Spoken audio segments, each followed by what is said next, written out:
The force like this, no one can. Every time. Is this how you do it?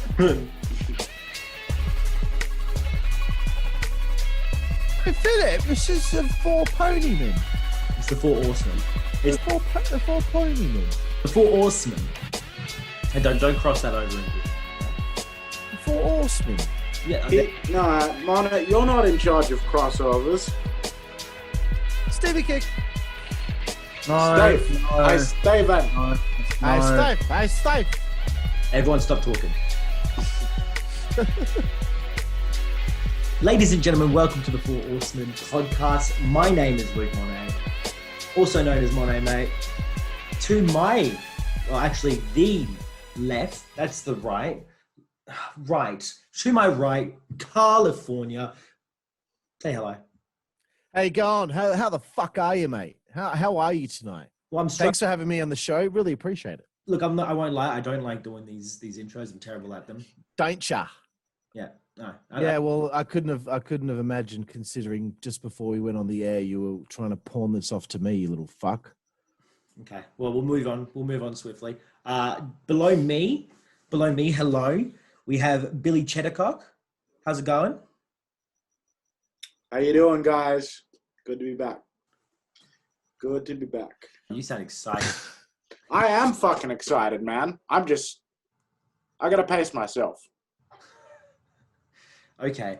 And bottom left-hand corner, we have Mr. 55. I don't know where you're looking. I don't know where I'm fucking looking, but are you fucking kidding me, Luke? You made me get up at 6 in the fucking morning to watch WWE Survivor Series 2020. Yeah, you know what? I wanted to talk to you about Actually, that. it was my idea, wasn't it? Yes. We couldn't think of a fucking topic. Or Zelina Vega. Like, yeah, we can talk about that for an hour, right? Boring. Exactly. So it was like, well, let's review the pay-per-view, and now, oh no, we're gonna have to do an AEW one too. Shit. Mm-hmm. I don't think so. I don't think so. Impact. Look, I mean, you guys sound pretty negative on the topic of Survivor Series. Let's just, as a general overview, what you guys thought about the thing overall, and then we'll go through each individual match. So I will start with. I'll be repeating myself at the end, so I'm going to sit out. Okay. Wait. So, okay, whatever. We're gonna go with Juicy Boy, Billy Cheddarcock. What have you got to say? Fuck, man. Really felt like a fucking, an extended episode of Raw. You know, it felt like one of those, Thanksgiving specials that they might do where they have the Raw and the fucking SmackDown people both come onto the same show and they do a big episode.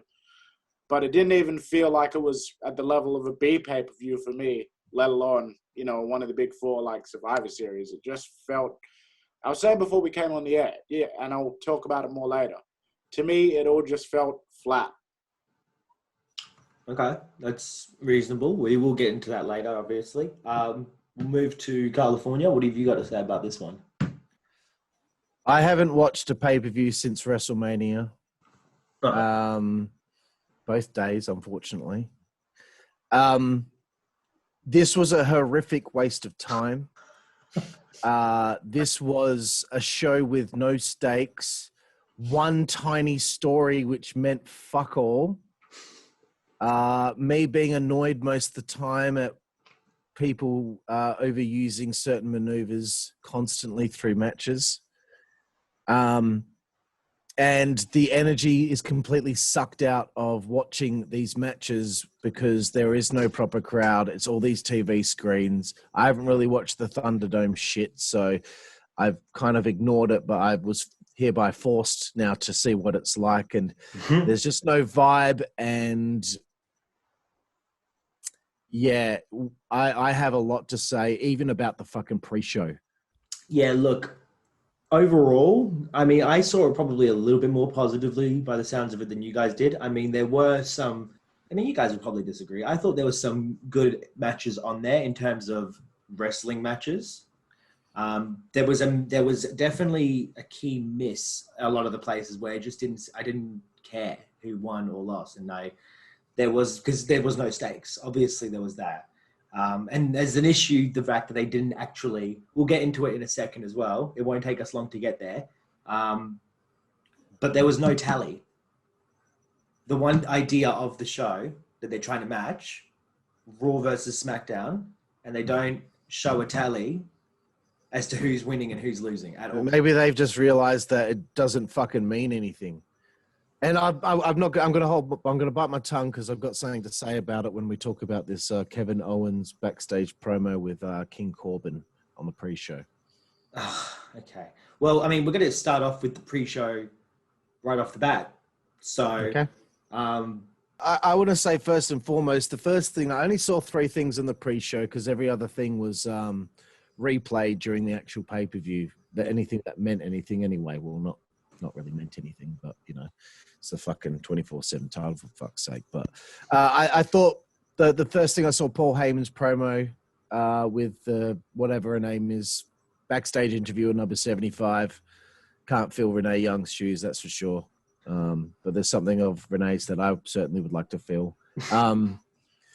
I think Heyman's promo was fantastic, and the part where he said, "Are you flirting with me?" popped me. So that was one positive that came away. But you know, I am a fan of Mr. Heyman. So yeah, but you know, it was interesting to see them go down that road of talking about Drew being a title holder and Reigns being a champion. I thought that was at least an interesting way of looking at it, and I'm sure it was Paul's idea. Yep. Do you guys have anything to add about your thoughts on that promo at all? I didn't watch the pre-show. You told me you were. I was going to, but when I woke up, it was like fucking. I had to go start from the start. Yeah. So I know at the start of this podcast, I know I said I woke up at 6 a.m, but I just want an excuse to roast MonetMaatte. I would never wake up at 6 a.m. to watch a WWE pay-per-view in 2020. Now, without that out of the way, I woke up at 9 a.m. and I pressed from start, and it showed me the pre-show, and I feel like I was blessed by the WWE Network gods for that. So I'm just going to leave it at that, and I'll chime back in when you start the opening match. Thank you. Fair enough. Cool. Juice? You didn't miss anything, bro. Trust me. We'll get into it. Yeah, I know I wasn't going to, so I didn't bother. we'll touch on the minor details in a second. But Juice, did you see that promo? Look, it's kind of I still feel like it's the law of diminishing returns a little bit. Like, I thought it was a great promo, you know, sort of what we're used to seeing since Paul Heyman and Roman Reigns have, like, been paired up. But the problem is, like, no matter what they seem to do lately, they, like, none of I mean, with the exception of perhaps the match that Roman had in this event here, most of Roman, like, I like the storyline that he was doing with, you know, the Usos and everything like that, but I don't know, I can't help but feel like it's a little bit of, you know, what string of awesome adjectives is Paul Heyman going to string together this month to advertise this pay-per-view, and it just didn't help make it feel any more special. It was dragged down by, like, the overall vibe of the rest of the show for me. I know I'm being a negative Nelly. I will get to my positives. Like, I did have plenty of things that I liked about this, you know, that will be mentioning. But, yeah, overall feel of the show, just apathy, like, flat. Okay, well, we'll touch on the main event. You kind of went into the main event there. We'll get I know. Let's just move on. We'll go straight to the Battle Royal. So they had an 18-man, which was a weird number to Couldn't find 2 more people. Yeah, What's the fucking point? I'm just 2 more people. Make it 20. Come on. There's got to be... Savio Vega was backstage. Come on. like, what brand would he be representing? Puerto Rico! Like a WWC, brother. Yeah. Just like an invasion storyline that they've put together with, like, an 18-man dual brand Battle Royal. To list off the competitors, John Morrison, Kalisto, Rey Mysterio, Humberto Carrillo, Angel Garza, Cedric Alexander, Ricochet, Shelton Benjamin, Murphy, Robert Roode, Dolph Ziggler, Apollo Crews, Shinsuke Nakamura, Elias, Jeff Hardy, Chad Gable, Dominic Mysterio, and The Miz. Okay. So that's not like your old school kind of pre-show battle royal. There's some actual That's some actual talent in the pre-show. And then Yeah, because for some reason they've got 3.5 hours for a pay-per-view, and they can only give us like 6 matches or something like that. Well, I don't know how many matches. There was 6 matches on the main card. Yeah. Right. Well, that was a good guess, but like they didn't have anything else that they could have put on the show other than title matches, and there was no title matches. Oh, sorry, champion versus champion matches. Yeah. My bad. That match went for 12 minutes with The Miz. Did it? It felt like it went way longer. There was a couple of cool things in there. Fucking Ricochet got eliminated with the sickest knee. I don't know if you guys saw that. Shelton. Yeah, loved watching it because he fucking planted like a pancake on the outside. It was great. Yeah, that was sick. Dolph Ziggler trying to wrestle the entire match with a hat on. I bet that was some sort of inside thing. Yeah, that had to be. He wore the backwards hat. He's been wearing the backwards hat a lot recently, and he wore it for the majority of the match. Eventually got knocked off, but he wore it for the majority of the match. Yeah, why not? They don't give a fuck what he's doing anyway, man. They've made that clear. They probably didn't even notice he was wearing that. Kevin Dunn was probably going like, we got to make sure that Miz looks good. Probably didn't even realize Ziggler was in the fucking ring. Yeah, exactly. This was, I believe, I might be wrong on this one. I believe this was Chad Gable's first appearance back as Chad Gable. Yeah, that's another thing. That's momentous. Why fucking in a match that nobody's seen, that he didn't win? You know, it's a waste, man. It's a fucking waste, dude. From the spot to quit, he quit on SmackDown, and then backstage, I've quit being Shorty G. I'm Chad Gable. Yeah, that was good. Hasn't been seen since, and then has come back. And look, him and Dominic, and I'm still not sold necessarily on how good Dominic really is. No, he kind of moves like he's underwater a little bit, eh? I'm not necessarily talking about that. I'm just not convinced. I mean, he will be good. You can see there's a lot of, like he's green. You can see that he's got something there. I just don't know how much of it is showing yet. And the thing is, they're pairing him with really good people. So a lot of these fans are assuming this is all Dominic. He's doing better than David Flair did when he debuted in WCW. So completely. No. I don't know if I'd necessarily say that fans are going to perceive it as being all Dominic. I think that I've seen a lot of it. A lot of people. Oh, really? You've seen? That surprised me a little bit because I would have thought that it's going to be like, we're putting him in there with Chad Gable and some, other really good people. That's going to help the kid get better, You see, there's a lot of stupid people in the world, DJ. There's a lot of stupid people, and a lot of them are commenting that Dominic is amazing. He's God's gift. Well, when he goes to do that 619, it seems like he hesitates a little bit when he's doing it, like he hasn't done it enough times. I just noticed that the two times to do it in the match. I was like, it doesn't feel like he's confident in doing it like in one fell swoop. Yeah.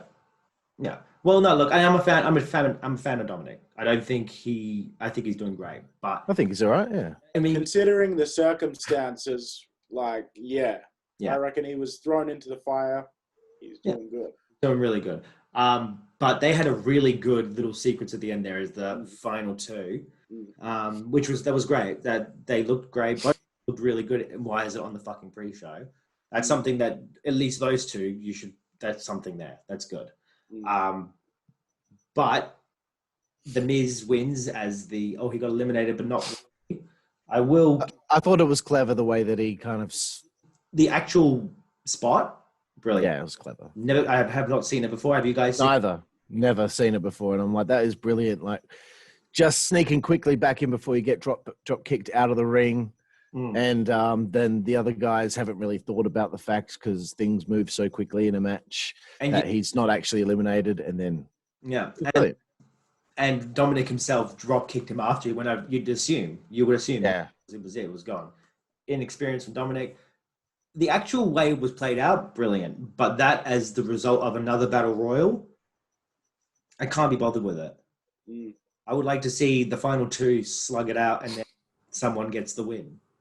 Yeah, they used to do that shit back in the day, man. That was what they did. I remember that they fucking... At the original Survivor Series, they even had like all the sole surviving baby faces versus all the sole surviving heels at the end. in another match. You know, they don't bother doing shit like that anymore. It's a waste, like you just said, man. It's a shame, real shame. Anyway, there are a few points I'd like to make about the Battle Royal. Go for it. Number one, it was the first time I've given a shit about Kalisto in a long time. When there was a little sequence with him and Mysterio, I was like, that could be something really special if they gave enough of a fuck to give it a chance. Mm-hmm.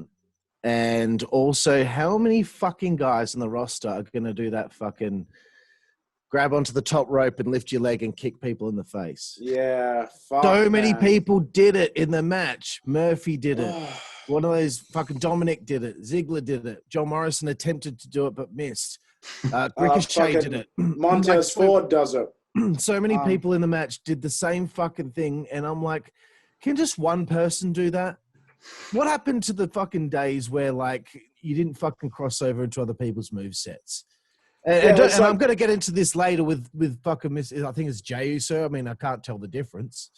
But I'm going to get into this later with a fucking super kick, dude. And I'm not going to say anything else because I've got something to say about that later. But anyway, I just wanted to bring that point up. I thought the Kalisto Mysterio stuff was good. I thought Dominic and Gable was good. Gable, it's such a shame that he is not the size of Kurt Angle because, you know, he's potentially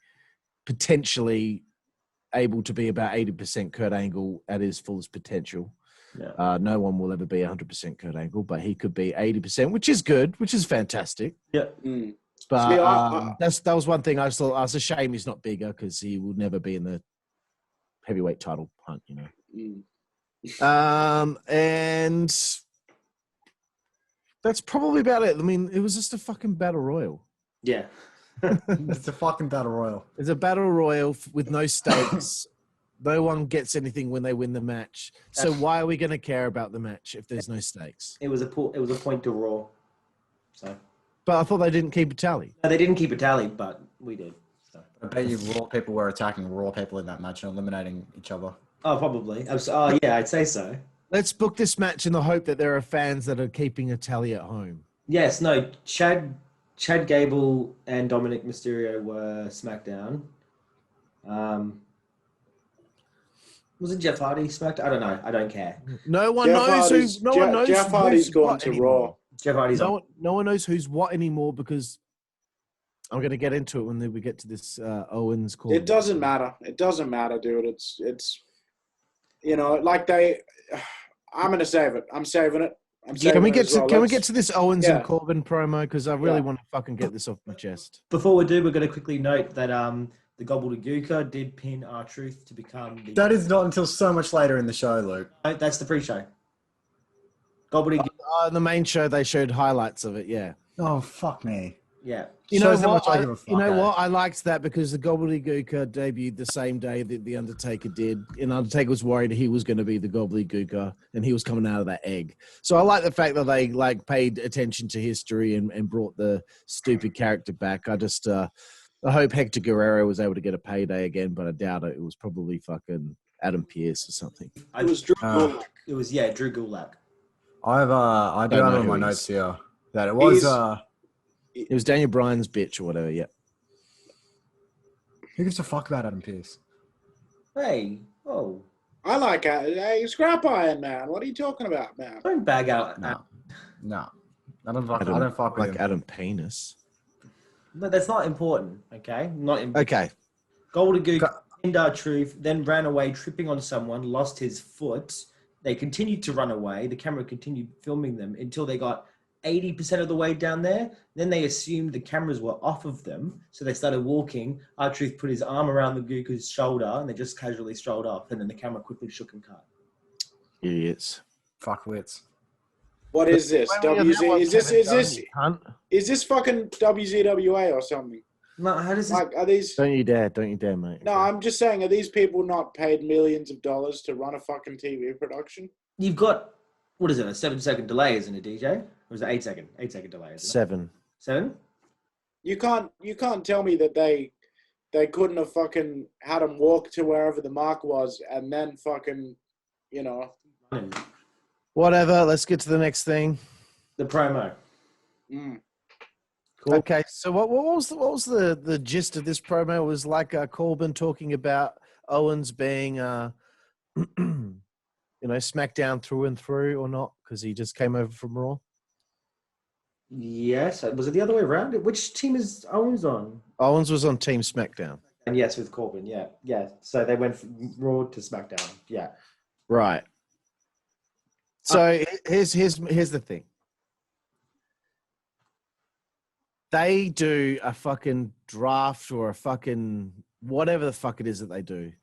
I don't know if it's once or twice a year, but why would you have brand loyalty if within the next year you could be on the other show's fucking Survivor Series team? Because they don't just leave it for 2 or 3 years where like it might get to a point where things might feel like this could be a dream match and wow, wouldn't it be great to see these teams and these people collide once a year at Survivor Series because that's the only chance we're ever going to get to see them fight one another.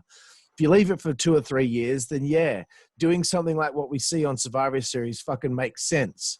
But when you have fucking people switching brands once a year, it doesn't fucking mean anything anymore because everyone's going to be either on one show or the other and possibly flipping over to the other show within the year. It doesn't mean anything. That's what pissed me off about this shit about brand loyalty. Within 6 months, you might be on the other show. Like, who fucking gives a shit? That's why this whole pay-per-view is a fucking joke. Not even that, just personal vendettas. Survivor Series 03. Team Bischoff, Team Austin. Yeah, bring it back to that, not being about fucking brand versus brand. Let's such big stakes. Have there be like a fucking solid reason to fucking do a 5-on-5 match. Yeah. The Alliance fucking versus joke, WWF. man. So many good examples, man. And there doesn't have to be 2 of the fucking same match. The 2 of the fucking like Survivor Series matches on the card. Just leave it as the one. Like it'll just put so much more meaning back into the match. Yeah. Oh yeah, that's another thing as well that also fucking like pissed me off with the draft. Here's what pissed me off. Here's what pissed me off. So they fucking arbitrarily draft people back and forth and no one gives a shit and they hardly bother to keep serious about it anyway. And then on top of that, on several occasions in the draft, they would draft 2 people from Raw that were feuding both over to SmackDown so they can continue the feud over on SmackDown. Actually, so like, let's take this storyline and then move it over there because it's a different audience watching on Fox. It's still the same fucking matches. Just mix people up. Don't move 2 people that were just feuding over to the same brand. Yeah. So that you can be like, oh, the rivalry continues. No one wants to fucking see that. Yeah, no, I agree. Look, we're spending way too much time on the pre. Hang on. Whoa. Hang on. I've got one more thing to say. And I'm going to try and keep this short. After Owens left the scene, Billie Kay walks up to King Corbin with her resume. And I thought she did great, right? Here is this hot fucking piece of ass going up to a male. And look, on TV, their characters don't have partners. So I assume they're single. I assume every character on the show that isn't with like Miz and Maurice or whatever, I assume that they're all single because they've never led me to believe anything else. Why would King Corbin look at her with disdain and that she was a joke when she's offering her services to be, I don't know, whatever, like his personal assistant? Wouldn't you think that the logical thing would be that King Corbin will be like, holy shit, this hot little Aussie chick wants to be by my side. Hell yeah. Bring her in. Okay, take the resume. Then you got a storyline that can go forward.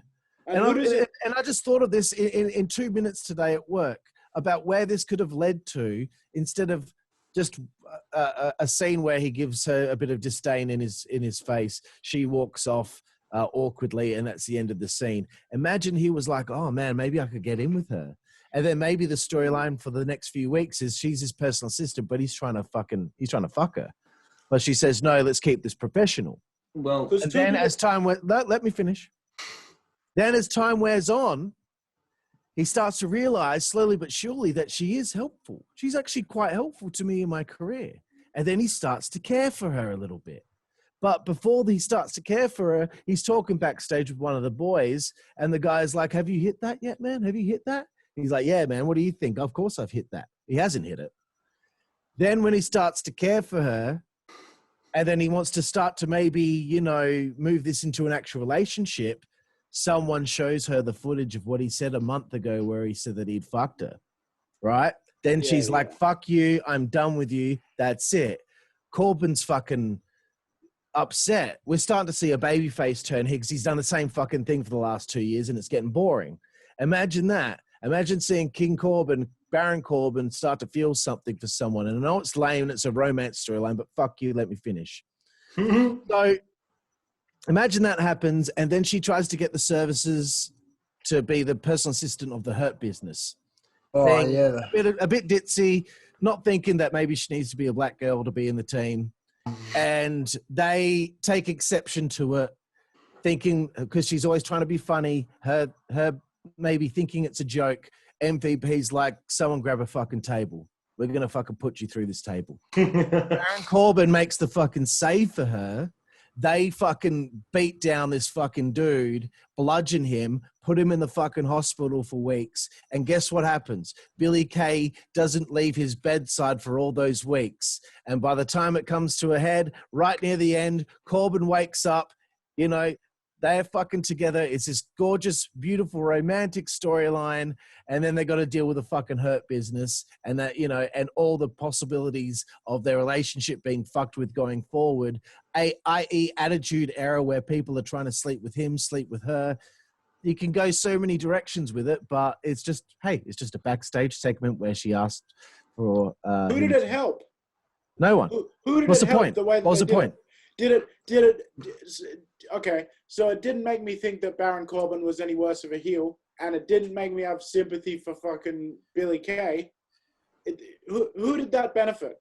Okay, so if I can chime in, Billy Kay's new gimmick. Which is what?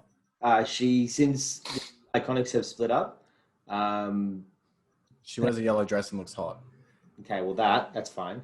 She's looking for the next stage of her career. Is that what she's doing? Basically, yeah. So she's handing out resumes to all these different teams, people to see if she can, you know, move on. It's not. It's there's no money in that. Prolonging it too long. Go with something. Do a couple times. Go with something. Come up with an idea that can be pushed down the line a year and a half. You know, a story arc that goes that long, like what I just came up with today when I was at work. How did I come up with that? They're either going to build to something, or they're going to confirm the fact that they saw Peyton as a star, not Billy, and she's going to ask everyone, not find anyone, and probably just disappear. That's probably how it's going to go. It's one of the two ways. I guarantee you, if they did my idea, by the end of it, everyone would actually know who she is as a person and a character. And Baron Corbin would do something a bit different and show a different side of himself than being this fucking dickhead walking around wearing a crown. He looks stupid. It's ridiculous that in 2020 you still have someone that embraces the King of the Ring gimmick like that. When Shamrock won the King of the Ring, he didn't fucking walk around with a fucking robe and a scepter. A scepter. Where do you get a fucking scepter from these days? Scepters are us. Anyway, sorry. I just had to say that because, you know. All right. But did you like my idea? Did you think that was all right? Yeah, it was a good idea. A little bit lovey-dovey. A little bit probably a little bit too soap opera like.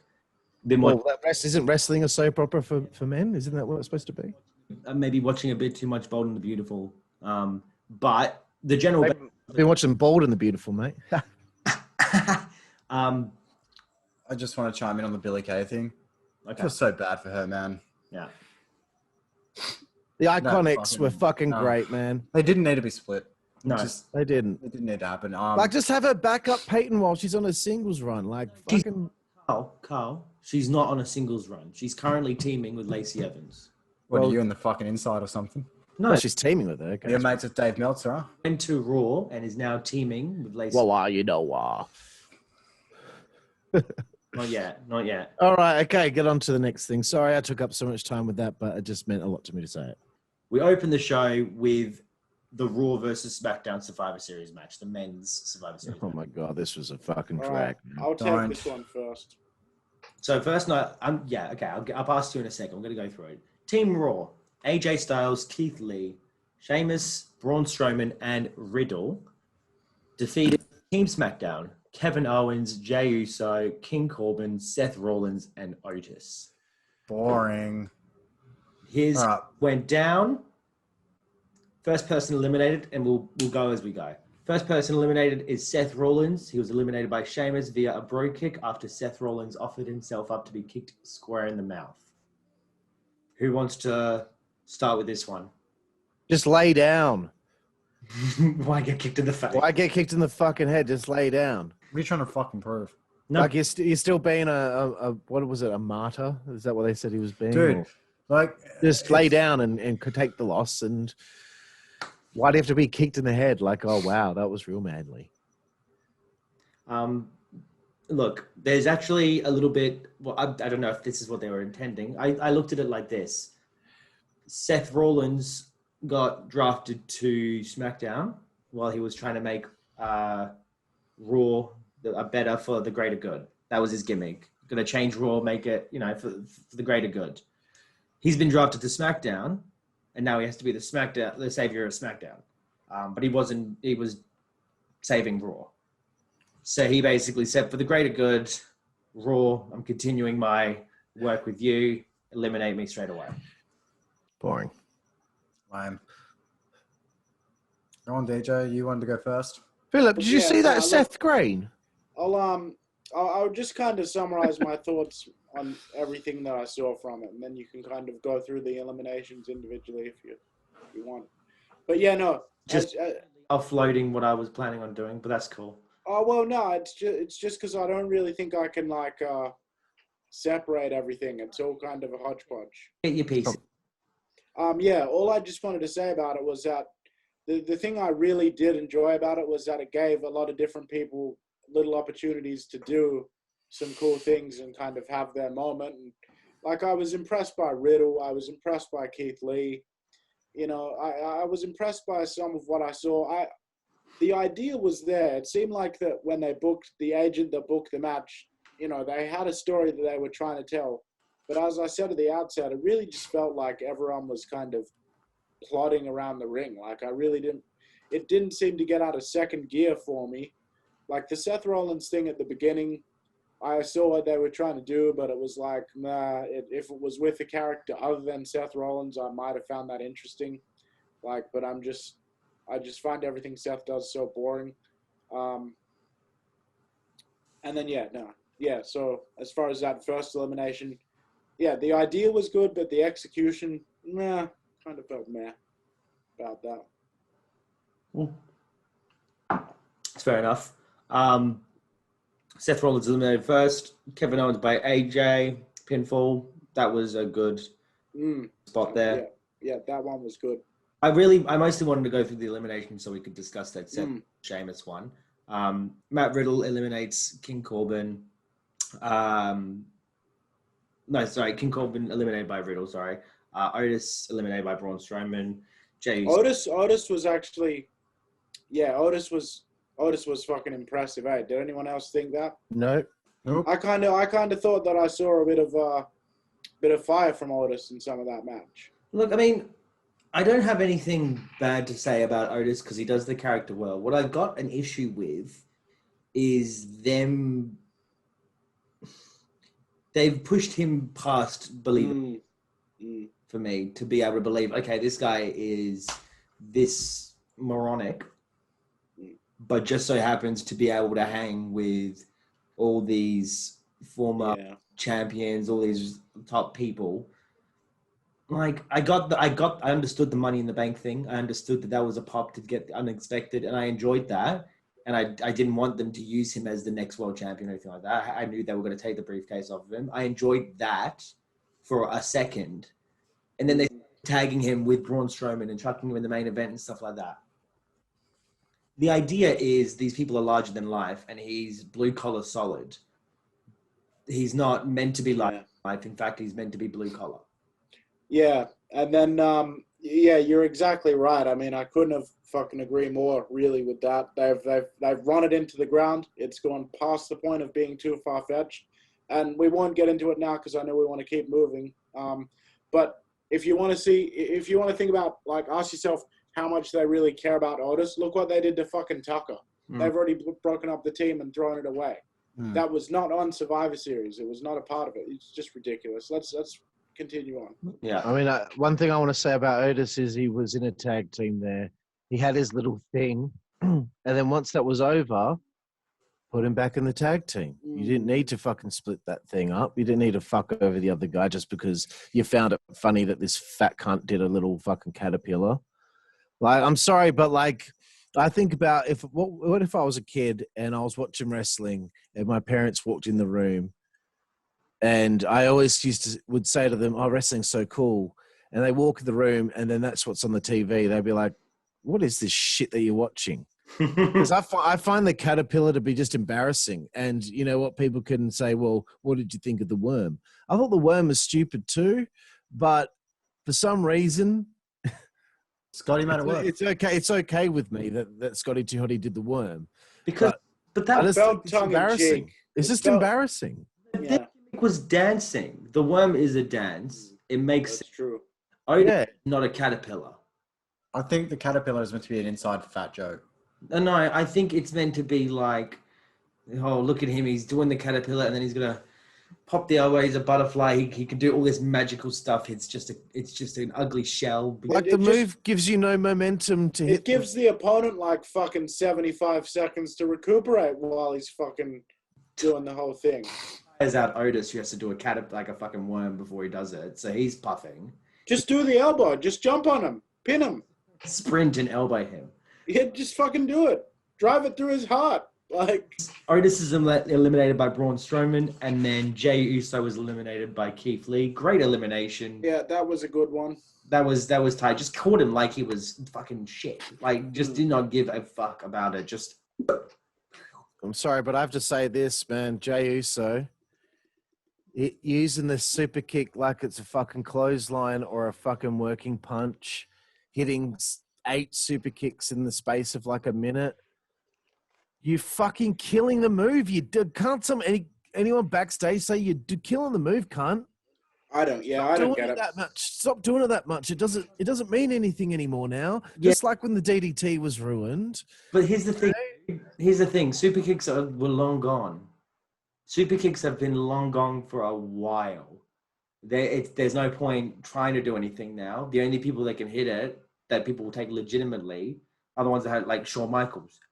We're talking all these guys that actually use the super kick as a finishing move. They're the only ones that they can use it seriously now. Otherwise, everyone else has got free reign for it. Well, it's fucking stupid. No one should be using it as a fucking nothing move. But unfortunately, this is the situation like the DDT. It's way too far gone now. 6, 8, 10, 12. We can expect it now, basically. It's just because it's way gone doesn't change the fact that it's fucking dumb. It can still be made important again. You just have to get everyone to stop doing it and then make one person do it and it's a finish. It's like when Raven did the fucking DDT in WCW and everyone else did a DDT. Raven made sure that it got over to a point where you didn't even think about it. No, fair enough. Look, we've discussed the eliminations. The sole survivors were the entire team of Monday Night Raw. Clean sweep. Stupid. Sweep. Whatever. Stupid. Yeah. For one, I'm fucking tired. I'm tired of the major matches being the opener of these pay-per-views. Whatever fucking happened to an exciting singles match? I mean, a little bit different because, it's not a bit different because they could have just chucked Bobby Lashley and Sami Zayn as the fucking opener. Because that was actually a good match. Yeah, that would have been fine as the opener. But we'll get into that later. I'm sick of it because WrestleMania 35, we had Lesnar and Rollins as the opener. We don't need to fucking go balls to the wall. Let me come out my fucking dick onto a piece of paper from the first match of the show. Because the Men's Survivor Series match, obviously, other than the main event, I don't give a fuck about anything else. That match went so long too, man. It was like fucking 33 minutes into the show when that thing was over. I'm like, fucking hell. Like, I had to pause this thing like 8 times because it just dragging. There was not a single person in this match I gave a fuck for. Not a single person. And what the fuck is the Strowman Express? You know what, guys? This is all I'll say on Braun Strowman because I know we're going to move on. Braun Strowman is the new Big Show, all right? I hate it. They've already turned him fucking back and forth, face and heel, like 3 times already in the last fucking year and a half. It's done, man. And you know what? He's also proven to be kind of a fucking, like a butthole on fucking Twitter and shit like that as well. Yeah. So, I have no interest in it. He doesn't protect his business at all. No. Currently, Braun Strowman is considered by the company as a babyface. Yeah. If you can believe that. You wouldn't think so. They're trying to push the whole angry, but everyone loves him thing, but he's also just turned heel and shaved his head. It doesn't matter anymore, basically. And then he's still wearing the new attire that he started wearing when he turned heel, but now he's back babyface. Yeah, but he's also not doing anything face. And there's no crowd to confirm that he is, in fact, a babyface. It's just stupid. All right, what's next? Quickly, though, that match was the 3rd longest match in the show. So that's interesting. Next, moving on, the Street Profits defeated the New Day. Yep. I'm glad they went over. Yep. Or whatever. Because I was like, I don't want to see the New Day win. I just wanted to see something else. Yep. No, I was really glad they won. Yeah. The teams seem to work well together. It was a fun match, but again, I don't give a fuck. Yeah. There's not a single person in this match I gave a shit for. The New Day needs to split up and Big E needs to go on his own. And for God's sakes, can we please just fucking release the Street Profits? I fucking cannot stand it. Wow. All right. No, well, I don't agree with that. I think they're pretty good on the microphone. You're a moron. Okay, maybe not release the Street. Let's not release them. Given a reason to like them or to care about them, and you've never been given a reason because let's disband them. Write anything for them. Let's disband them. No. Okay, here's the thing with that match. I like the fact that the commentators were trying to tell the story of like the New Day and the Street Profits, like the Street Profits kind of being the future, and the New Day being the present. I kind of liked that. I don't get why you have this big deal and this big emotional send-off of Big E going on his own and going solo because they got split in the draft. But then you just casually have Big E come out and do the entrance with him now because you want to advertise, because you want to cross-promote your fucking Gears of War fucking appearance or whatever. Why fucking go to the effort of making it a point of breaking him up if you're just going to have him come back out there again? Exactly what I was thinking, man. The match itself was good, but I could have done with about 4 or 5 minutes being shaved off of it. And I'm glad the Street Profits won, but I also don't really see where they're going to go because I just feel like the tag team division is just a black hole at the moment. Well, man, fucking how much longer can the New Day be fucking doing the same fucking thing with the trombone and all that shit? Yeah, they've been together longer than the NWO. It's been 6 years. Yeah, they said the NWO went too long. Yeah. Like, New Day is the old day now, man. Even the Shield actually ran for longer than the NWO. Yeah, well, look. In terms of the match, I mean, you guys nailed every single point that I wanted to make. It was a fine match. It was very good. It was very good. Yeah, there's nothing wrong with it. Great chemistry. They couldn't have gone any better. The issue is no stakes, no care. It just... You got no reason to give a shit. Yeah. And that's what I felt like the whole show, because they're doing this Raw versus SmackDown thing. Well, there's no feuds. There's no heat behind anything. It's just matches for bragging rights. Why am I supposed to care about that? The thing is with the Street Profits, and obviously Jack and Karlifornia, you mentioned as well, they haven't given us anything to connect them with at all. Funny guys that cut promos and they're so boring. This is going back to NXT as well. In reality, they didn't have a stellar storyline. They had brilliant matches, and there's a reason why they're in the main roster is because great gimmick. Sorry, you don't like it, Jack, but a gimmick that can get over. Great in-ring chemistry, put on good matches. But so far, their storylines have been their friendly feud with the Viking Raiders, and then they became the Viking Profits. I don't know. Oh my god, dude, that was shit. All of that was shit. I didn't care then. None of it was entertaining for me. A couple of bits were funny I popped out a couple of bits in segments. Yeah. Apart from that, nothing. Then they moved on to what should have been a great feud with Garza and Andrade. All great wrestlers. No heat. No heat because Montez Ford got poisoned, and I'm meant to believe this. Yeah, he got poisoned, and it was all on TV, and they all work for the same company, and they all have the same boss. But nothing's happening about it. It's not. No charges are being pressed.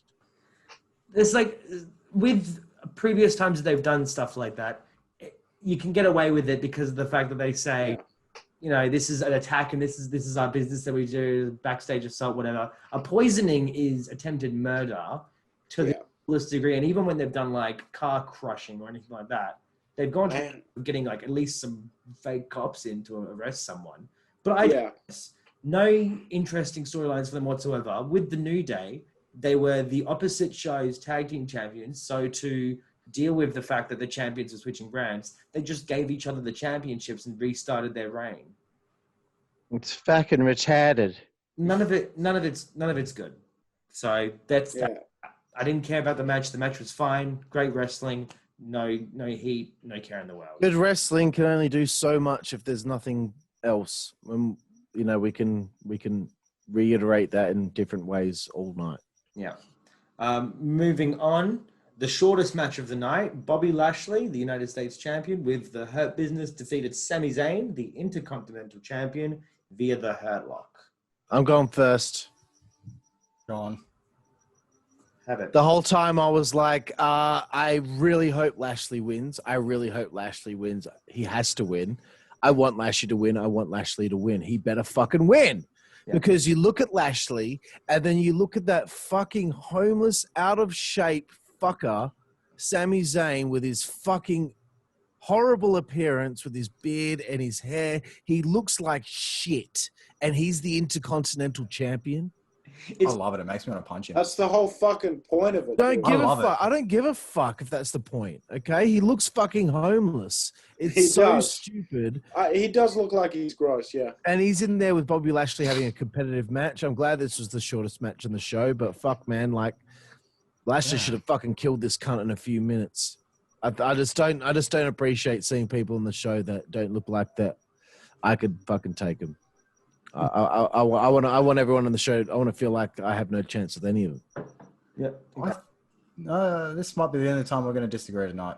And this is a surprise for me because I think I'm going to be so negative for most of this night. But I actually thought it was a good, fun little match. It was a good match. Maybe that's because I'm a big Hurt Business mark. Like, the Hurt Business is so fucking sick. Yeah, it was a good match. It's just I just don't like Sami Zayn whatsoever, bro. I hated his babyface work, but his heel work right now is, in my opinion, incredible. But only because I want to punch him in the fucking head. Mm-hmm. But overall, I thought it was okay. I don't want to punch him in the head because I don't want the stink on my hand. Look, but I like the look. It's different for him. Yeah. But anyhow, it's just me.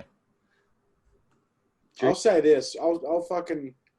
Like, I agree with Jack. I thought it was a pretty good match. I like the way that the Hurt Business specifically was used. You've got the guys standing on the outside. They never actually get involved, but they continually have a presence throughout the whole thing, in a good way that didn't distract from the match. It made the Hurt Business look better. They continue to look like $1 million. You got the people with different ages and stuff that are at different points in their career, like kind of like a better version of what Evolution was trying to do with that, because it's wearing suits, bro. I like that. They're wearing suits. They're not standing at ringside like fucking dickheads in their ring gear, which I'm sure has happened many times in the past. Like, why would you wear your ring gear if you're just going to be at ringside? I think even from the fucking, at least when they do that, they all have matching gear. They look like $1 million, and I'm so happy for Shelton Benjamin to finally be doing something after being wasted for the last few years. Yeah. Absolutely. Now, I thought that was a good match as well. There was a good callback to their earlier feud from when Lashley returned. Shouldn't have ever been a feud then. It was a terrible feud then. But on the plus side, there was a callback to the Vertigo spot. I don't know if you guys remember that. Yep. Do you remember that? So basically, there was a stalling suplex from Bobby Lashley during their first feud. that after he hit it, Sammy couldn't get up because he had vertigo. So basically, that was a callback. So Sammy got vertigo after a stalling suplex. He was playing possum, tried rolling up Bobby Lashley. Yeah, that was good. I really liked it. So, See, yeah, for me, it was good. Yeah, continuity is a big thing for me. I always love when things really do line up. If wrestling had more of that, I'd probably be more invested in it, and I probably would watch it more. Yeah, and you know why? Because viewers appreciate being. I'm sorry, bro, but you're just so on point. Fucking viewers appreciate being rewarded, man. Like for noticing shit like that. Yeah, it needs continuity. Should be one of the more focal points of wrestling, and it's not anymore. So them doing. Don't get me started on that shit, dude. Yeah, the callback to that spot I enjoyed because it's like, yeah, of course you line this stuff up. They didn't talk enough about the fact that they feuded during the lead up to this. You could tell that they wanted to.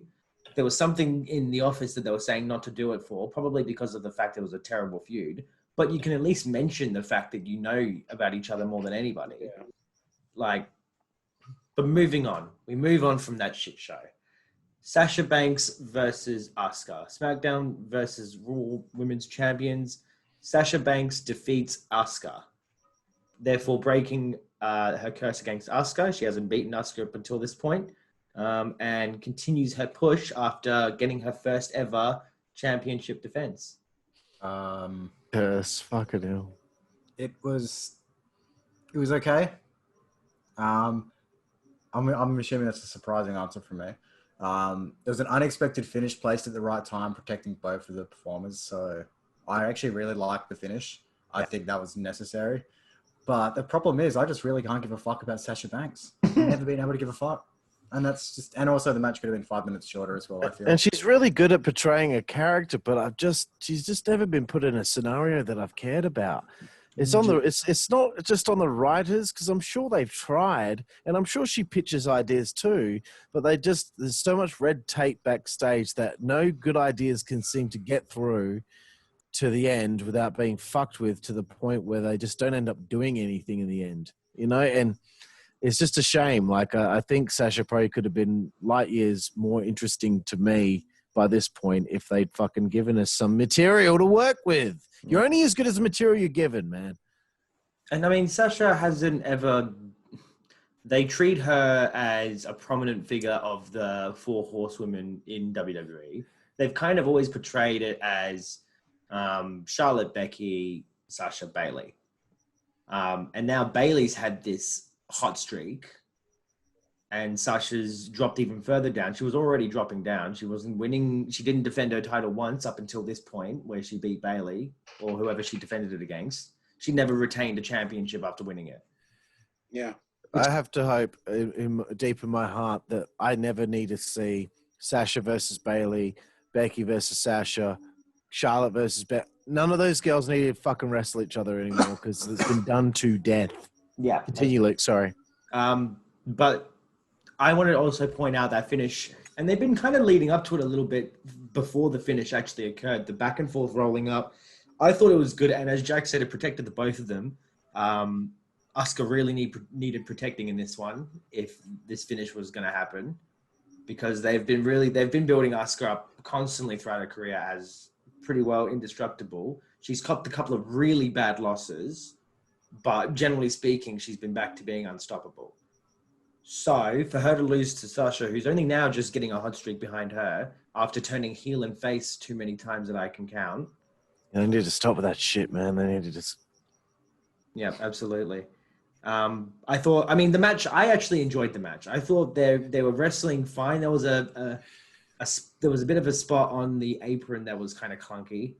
But I mean, otherwise, everything except for the Asuka hip attack.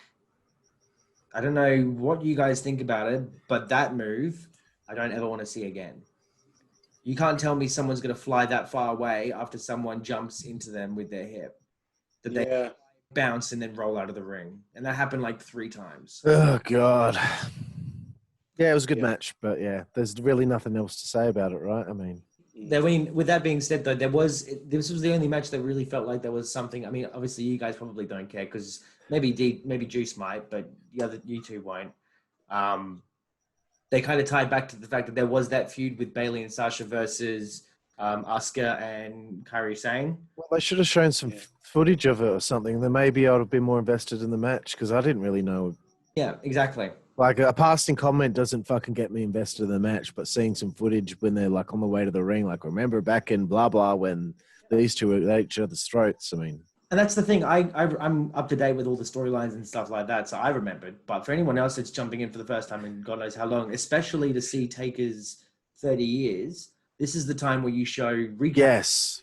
Yes, that's what you have to do. You have to pretend that every single show someone's watching for the first time, and you need to make sure they're able to, just like that, be caught up to date on everything. That's one thing I was like with EPW. Sorry to go down a sidebar, but I used to say to them, you guys need to do this. If you guys only get people that come to like one show a year, you need to have videos up on the screen before each match to let everyone know why these guys are wrestling and what has happened previously, so everyone's up to speed so they can get more invested. Yeah, that is something that's so missing from wrestling today, because there's so many times I'll watch a wrestling show from a company I've never watched before, and I don't know what the fuck is going on. Mm-hmm. I don't know the backstory. APW did a really fucking good job of it at Reawakening last year. Yeah, I was up to speed on every single match because they fucking took the effort to put 3 to 4 minute promo videos. And for anyone who's wondering what APW is, apwperf.com.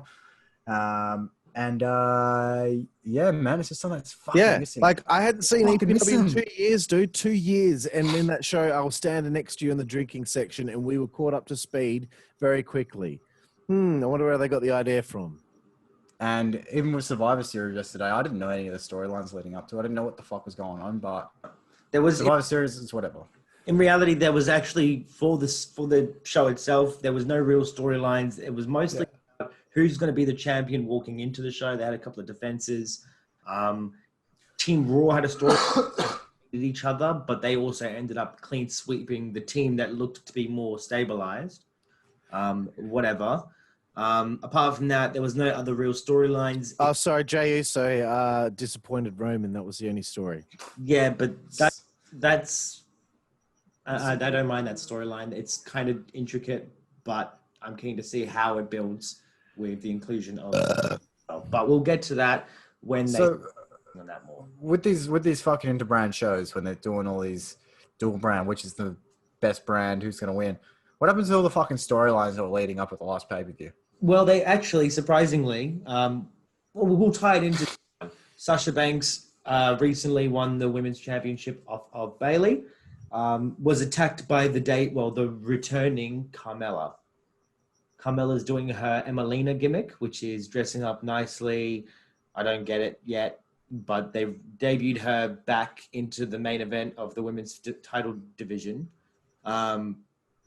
Right before Survivor Series where they're doing dual brand, and then she had no involvement in the show. She's been attacking her every week up until this point and just didn't care after Survivor Series. Not to make a bigger name for yourself on pay-per-view, just let the person you want to beat get a little bit of limelight on pay-per-view. That bump play on.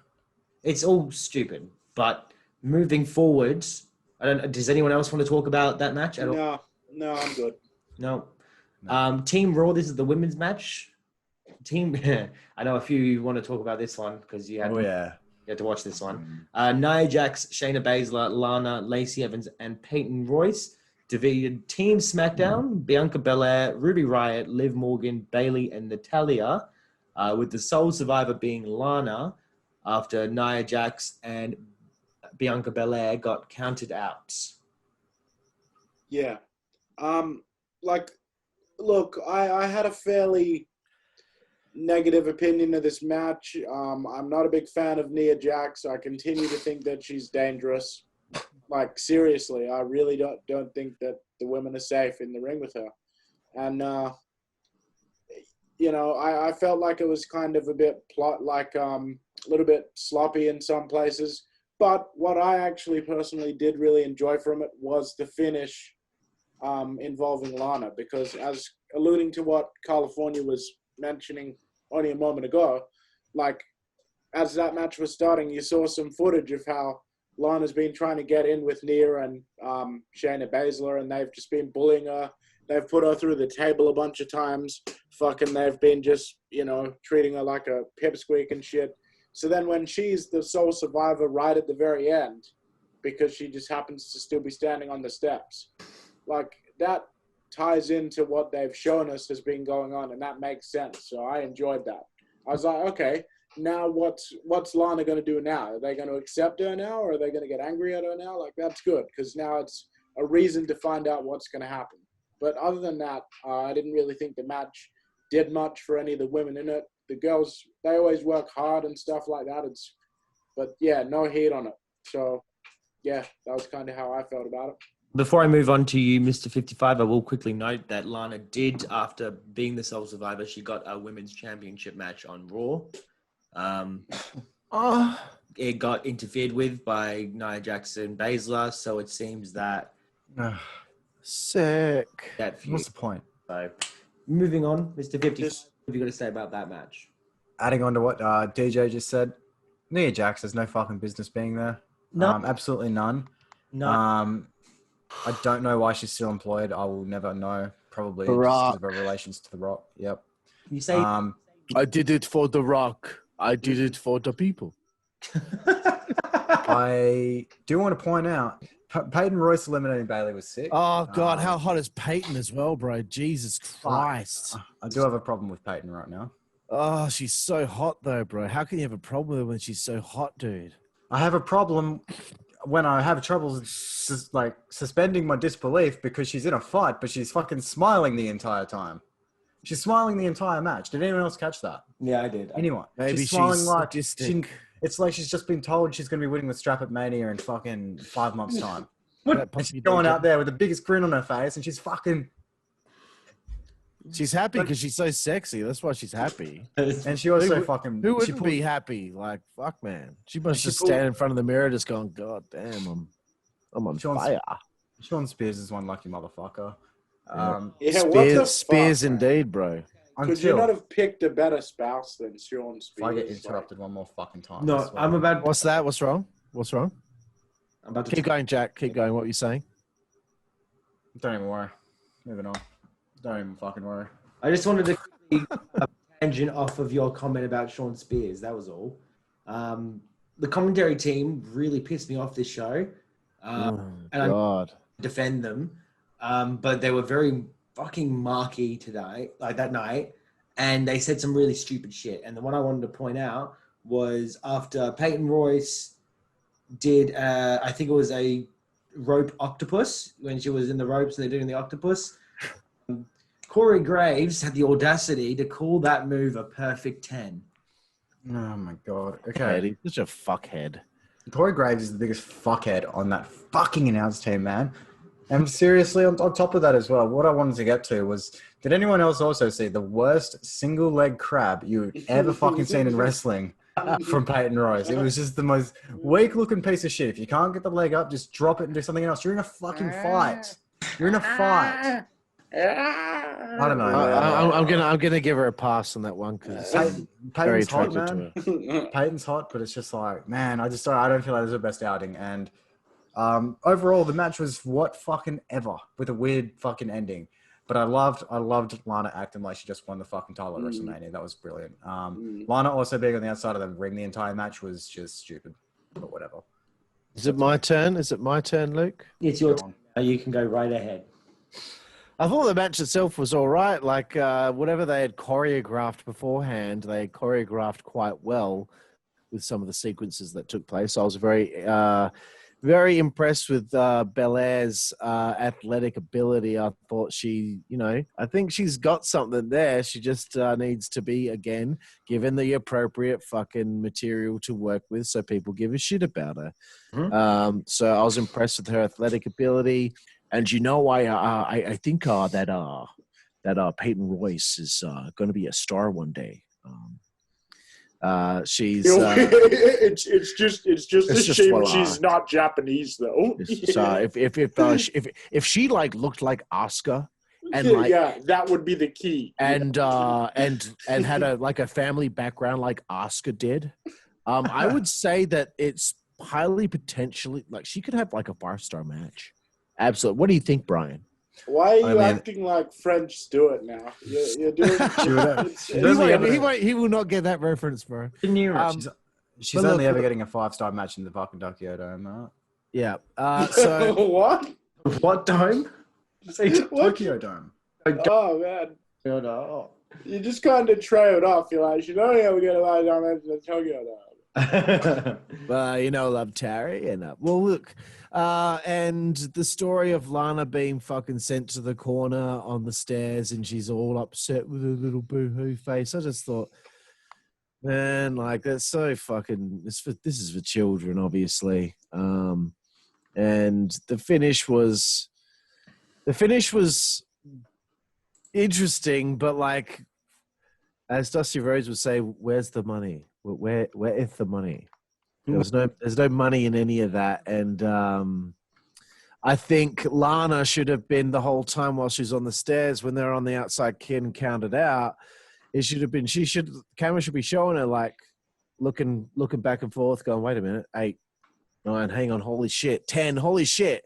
Instead of her just standing there with her head down like she's just shat on the drug and been told off like she's a pet dog who they should have shown has a her tail between her legs. Yeah, like, oh my god, I'm gonna win this! Oh my god, I'm the sole survivor, and she should have fucking rubbed it in Nia Jax's face, like, yeah, bitch, like, fuck you, can't. Because then that's interesting. That's somewhere for Lana to go, But you know what? Like, in summing up, before we move on, it's still better than what her husband's doing in AEW. So Lana got into a bit of backlash after using her recent rendition of WWE's Chronicle series that was focused on her. She used it to push across bullying, depression. Yeah, well, won't leave her alone. Just fucking leave her alone. Jesus Christ. Some backlash because then she said, you can watch my Chronicle on the network as well as my Survivor tonight. So people assumed that she was using her actual legitimate situation, which was it has been pretty brutal to her. But they're pretty shitty at her for trying to push her match. I'm sorry, but that's her business. If she wants to use her problems as a platform to promote shit, that's up to her. The storyline is she's getting bullied. Like, that's fucking... Oh, God, I fucking hate wrestling. Like, dude, and the company fucking decides these things as well. How many times in the past have we heard them go, well, you know what? It's out there. People know about it. We might as well use it. Yeah. Why not? Dude, it worked for Edge and fucking Matt Hardy. I mean, it's a shitty situation to use, but fuck, dude. I didn't mind that. I love that shit. I personally loved it, but shitty for, later Edge and Matt Hardy to be in. But you could tell they were consummate professionals because making money. Making sweet money. Money. I don't want to stop. I can bet you that they knew exactly what they had after everything went down and all the shit. They probably all got into a room and were like, look, we got a fucking golden opportunity here for everyone involved, and we can all go our separate ways afterwards. I mean, that was bullshit, man. Matt getting fired. That was bullshit. Yeah, what the fuck, cunt? Send him to That's SmackDown. so disgusting. And by the way, they basically fired Matt because they saw more in Edge. Matt. JF. My name's Matt. I got a brother called JF. Anyway, yeah, we've been getting off track. What was the next match? What comes after the women's? I'm from North Carolina. Man. Oh, man. Omega's my fed. Oh, man, the Hardy compound being burned to the ground, man. Joey Abs used to work for Omega with me and Gregory Helms. Man. Enough money for food and gas, Jeff. All right, enough. All right, The main event of the evening. Roman Reigns with Paul Heyman defeats the kilt-wearing, sword-swinging Drew McIntyre by a technical submission after he passes out to Reigns' new... Oh, fuck, I love it, eh? I loved it. Yeah. I fucking got around it so hard. I'm serious. Yeah, loved it. Fucking serious. It was a fuck fight. Up, Carl. It was a big hoss fight. Yeah. It was a big hog fight. Now, the match itself was great, absolutely. The only match that had any kind of build to it, and it was only half-assed because McIntyre won the title 2 weeks ago. So it doesn't, they did the promo on SmackDown and then McIntyre won the title. So we already knew he was gonna win the title back. Just the match itself was great again. but got killed because there was no build to it. And they can't book Drew McIntyre correctly. Dude, they're making the Smiley same Drew. mistake that they always do with the babyface champions, and they're going to continue making that. They've somehow managed to make him slightly bland. I when fucking he hate Smiley Drew. shouldn't be. Fuck himself. Smiley Drew can fuck off, man. Like, To be honest, I've been thinking that they've actually done a decent job with him. They've done a lot worse with other people that they've put in that situation. You know, I don't think they haven't literally had Drew McIntyre come out and start singing Christmas carols in a cheerful voice. They're still having him. They're still having him kind of be a Scottish badass. DJ, No, don't say that shit out loud, bro. Don't manifest. All right, fair enough. We hope that they won't fucking do anything like that. But do an episode of this on the night if they do a Christmas Drew McIntyre segment and he's wearing some sort of bullshit. If that happens, we are going to get on a call and we are just going to rag you out. We're just going to fucking lay into you. why would it be? Well, fuck you then. You just All jinxed right, it, my though. thoughts on the match. Okay. Go on. The match was fucking good. Like Jack said, it was a big hoss fight. They actually told a story. They went out of their way to show, like, this is my game plan. This is my plan of attack. They're going for pins. They're trying to do submissions. That fucking Kimura counter from the spear attempt was fucking phenomenal. Yeah. That was I feel like Roman Reigns from the start needs a theme change. Banab. So outdated. So outdated, dude. Oh my god, I'm gonna come. Exactly like this shit. The tribal chief gimmick is fucking incredible, and he should have been doing this from the start. He should have been fucking tits out from the start too. They should have turned him heel when there was an actual crowd. They took too long, but now we're there, and it's nice to see him being a heel for fucking once. So I really think that it's really good for him that he's a heel. Yeah. I'm loving heel Roman Reigns, and I never thought I'd say that, but again, it's all he fucking needed, and we knew this. We knew this 5 years ago. We all knew this. fucking knew it.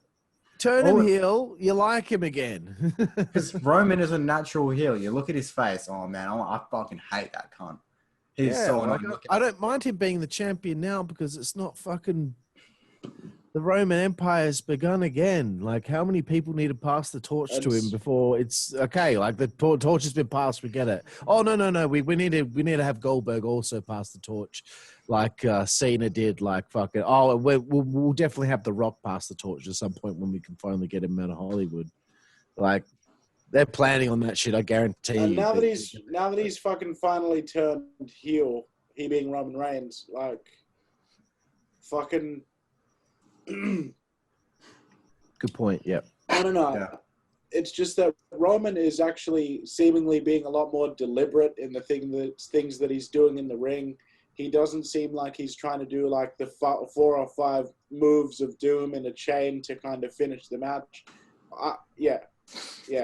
I feel like we're actually seeing him do some fucking real story-based work since he's turned into a heel. Do ya? And yeah. I thought we were supposed to be reviewing this shit. What is We that? are reviewing it. What? Keep Yeah. going. Keep going. You're a great little reviewer. Keep going. I thought that did work, and I also didn't really mind that there wasn't much of a build because just the fact that they're both champs, you know, I was intrigued in what they were going to do and who was going to win. So for me personally, the match For me personally, the match was just a thumbs up all round. I loved it. Personally, oh shit. Okay, Yeah. so it means has more my- than you said. It has my means more than you said. It's personally. seal of Okay. approval. Oh, It has okay, my okay. personal tick of approval. Because if you didn't say personally, I would have thought that you didn't feel very strongly about it. No, I'm gonna agree with DJ. Oh, the red wine's hitting me a little bit now. So. I can fucking tell the beers are hitting me too, and this is So only the fucking second funny, one. man. This is hilarious. I'm just sitting there looking at Monet's face the whole time, and he's just fucking cracking up. Because he could tell that I'm fucking cracking up. We're just laughing at each other, laughing over nothing. So immature. Can I give my thoughts of the match yet, or are we I'm going? not even done, man. Are we going over to Mr. 54 Live? No, Mr. Man, Still going, so go on. man, I Oh, got fucking sorry. I thought we went off from you because DJ talked for so long. DJ stole my fucking moment, man. If I did not saying anything, so Okay, Jack, take it away, bro. So I'm going to go again. Roman Reigns needs a fucking theme change. Yeah. Ready, Carl? Anyway.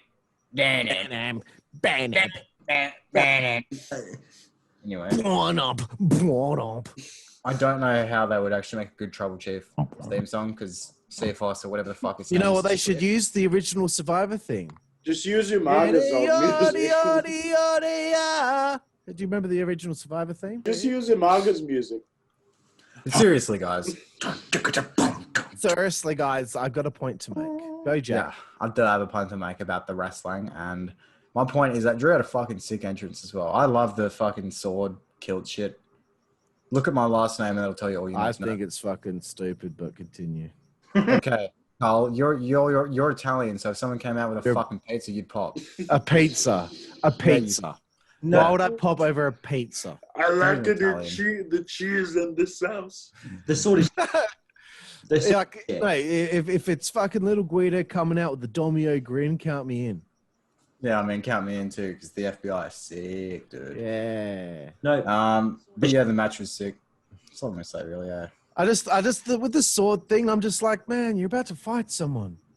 Why are you walking around with your little prop to do your little entrance? Like, I just miss it when it was just Stone Cold coming out, fucking walking down the aisle because he's going to kick someone's ass, hit every turnbuckle, and that's it. Rock walks down, he's got purpose, he's ready to fight someone, he goes onto the turnbuckle and he does that. Kane, he walks out, he does this fucking thing, but he looks like he's ready to fight. There's fucking Drew with his little sword and... All right. So what about the Undertaker and his little scooter? Yeah, coming out on his fucking bike. I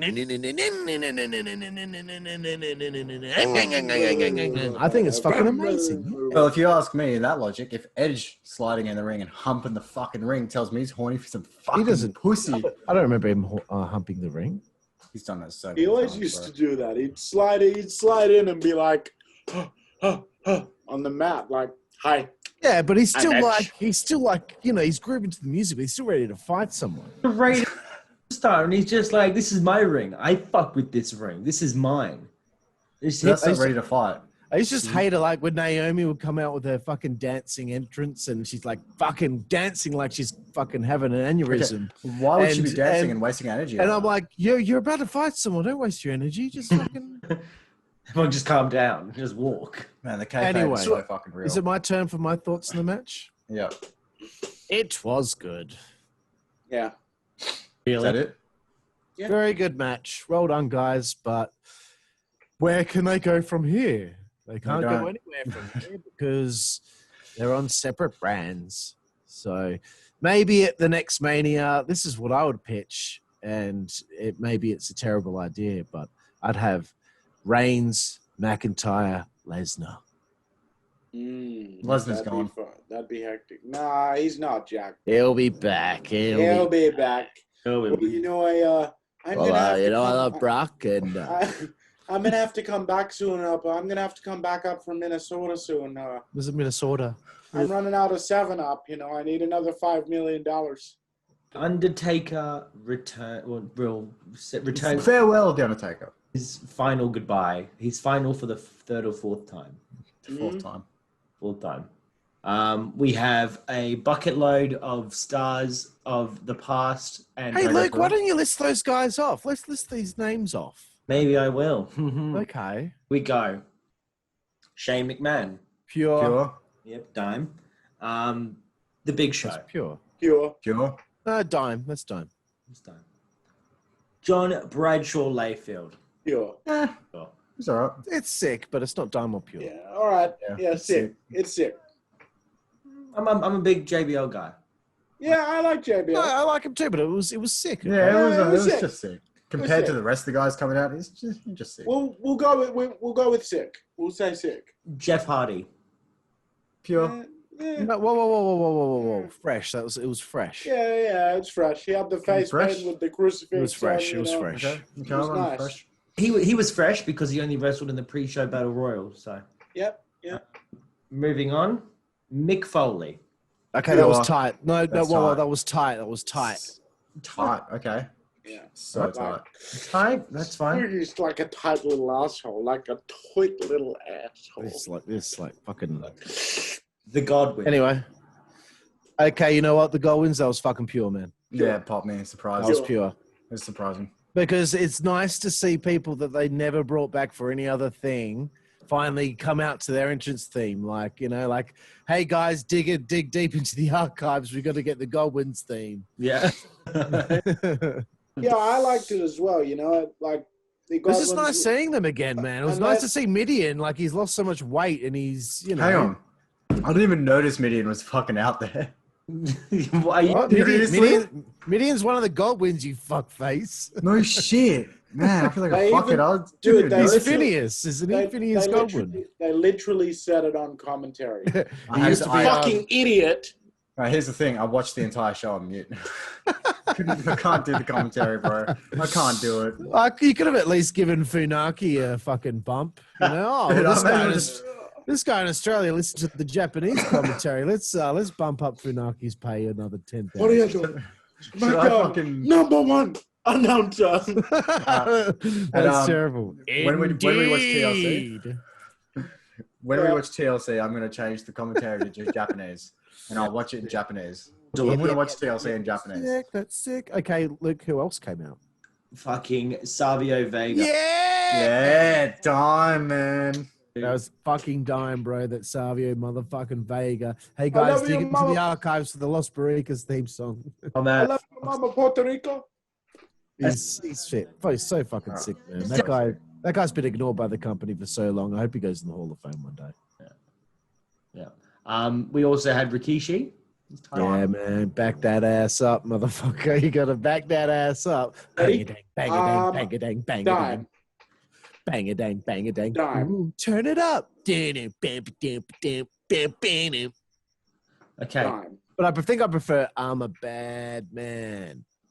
I'm a bad man. I'm a bad man. I'm a bad man. Okay. I like bad women, bad cars. Why would you like a bad car for? I'm making my own rules. All right. Oh man, that's so sick. Making your own rules is sick. Okay, keep Yeah, going. man. Kevin Nash. Oh, I was man. surprised That's actually so when I good, heard man. wacka wow wow or wacka wow wow. I was really surprised. I was like, fucking Big Daddy Cool motherfucker. He's my Big boy. sexy, bro. Big I sexy. love Yeah, me man. some Kevin Nash. I love me some Tim Diesel. Right fucking there, boys. Right fucking Oh, there. Yeah. I know we Nash like is my to do boy. this, but this for fucking Nash, our boy. Yeah. Nash is our boy. I was surprised to see Nash, but then it started getting me thinking, who else is going to come out? But here's the thing, though. Nash didn't look happy about being there. He Yeah, did. 'cause it's Nash. I felt He wants like to be on the beers instead, man. It's Kevin I Nash. felt like he might have actually looked like he was in pain or something. He did seem like he was fucking. He just had a sort I of noticed a that too. He seemed ginger. Yeah. yeah. He has been recently having some work done with what's it called? Stem cells. Stem cells, yeah. He's been doing a lot of that on Instagram. Him and his boy, Like, him and his boy Ryback went down to fucking South America for it, didn't they? Yeah. So who knows? I mean, we're not going to speculate anything. We're no fucking geniuses, so we'll move on from that. No, we will confirm that. We will confirm that that's a true fact. Thank you. Yeah, and also, by the way, just so you good listeners know, my name, mate, is friends with Dave Meltzer. Mm-hmm. Yeah. Well, you know, I think my name mate is one of the greatest Well, blue hat wearing brown skinned guys I've ever seen in my life. Oh, we're talking so much shit now. Okay. No, sorry, I missed Booker T. Oh, can you dig it? We see him all the time, so it's what it is. I still man. Fuck you. I love Booker T, bro. I love Booker, man, but I don't pop when I see him I anymore.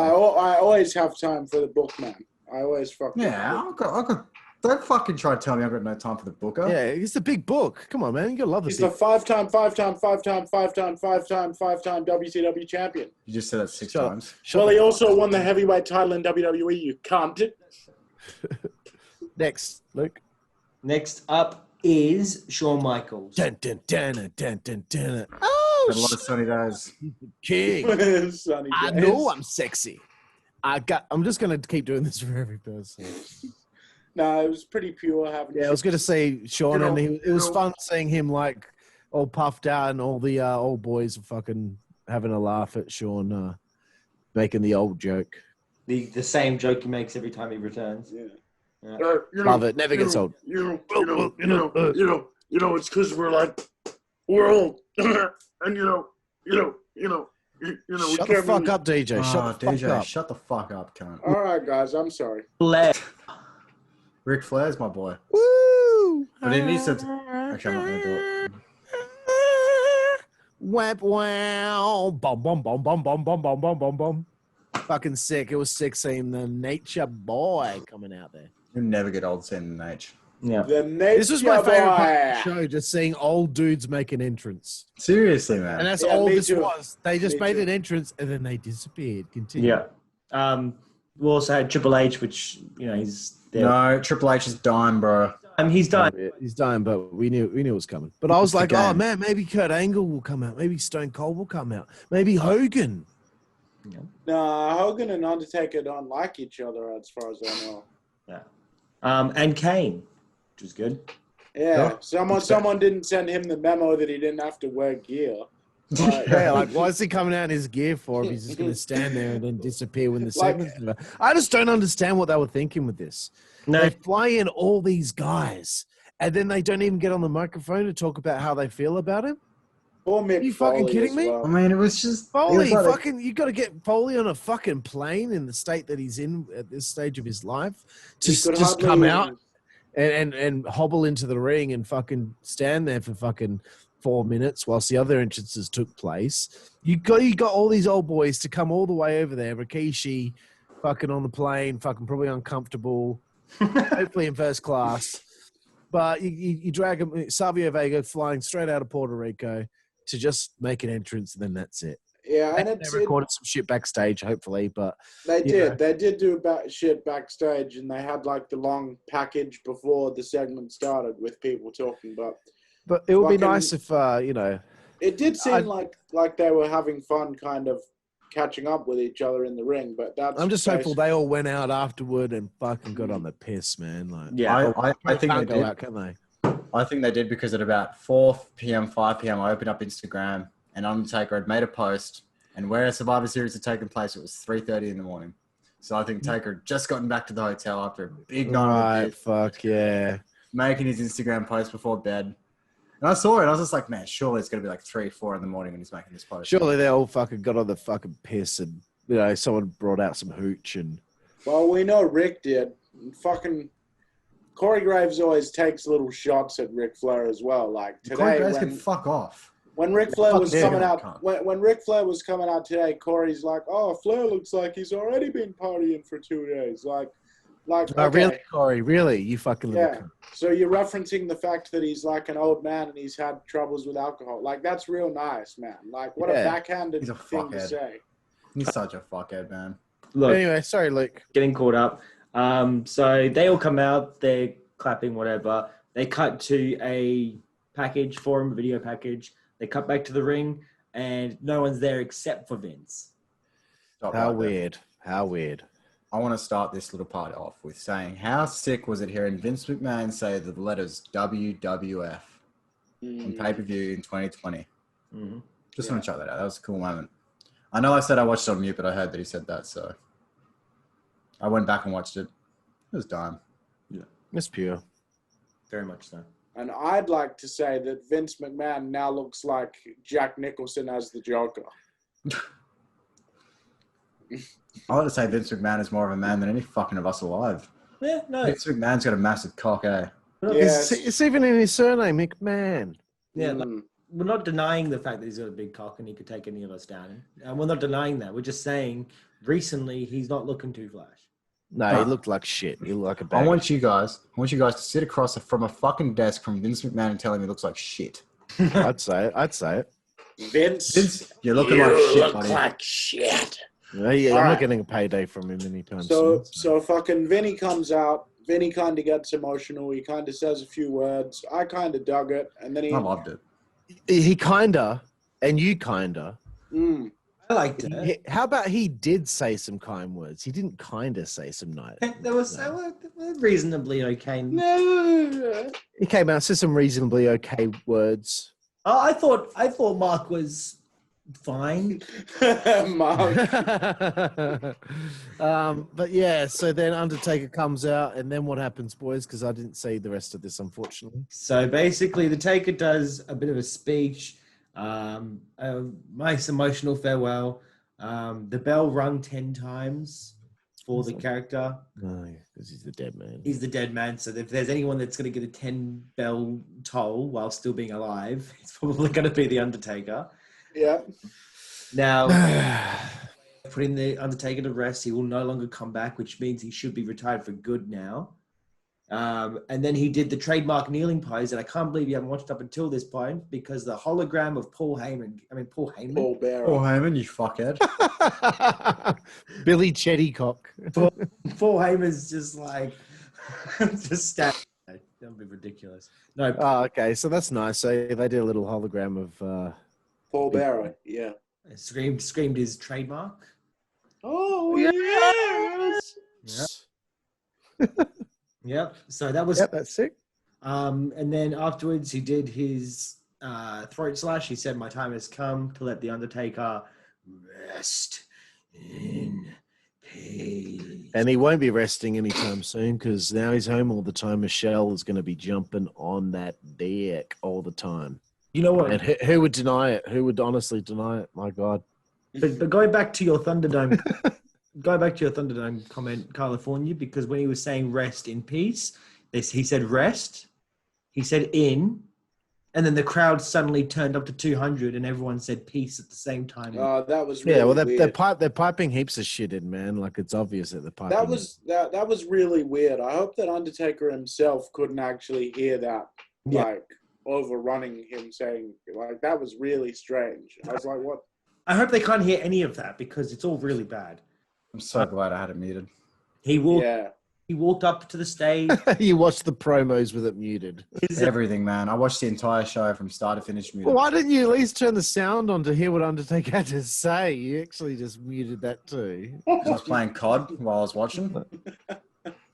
I need a sound hole. You wouldn't even listen to the Undertaker's final words. I get it. I'll put subtitles on. It'll do.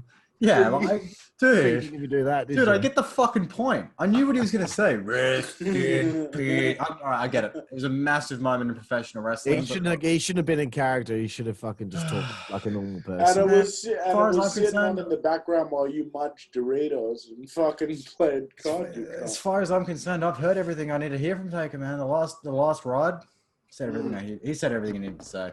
Man, so much content's on the network now where he's fucking... I just watched that Hot Ones episode he did. That was great.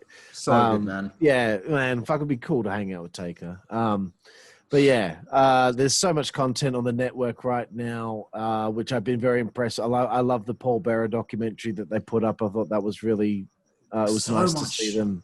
There's so much cool fucking archival footage, man. Like Taker doing the fucking in front of the blue screen with the fucking, with the pre-match fucking promo. This is from like 98.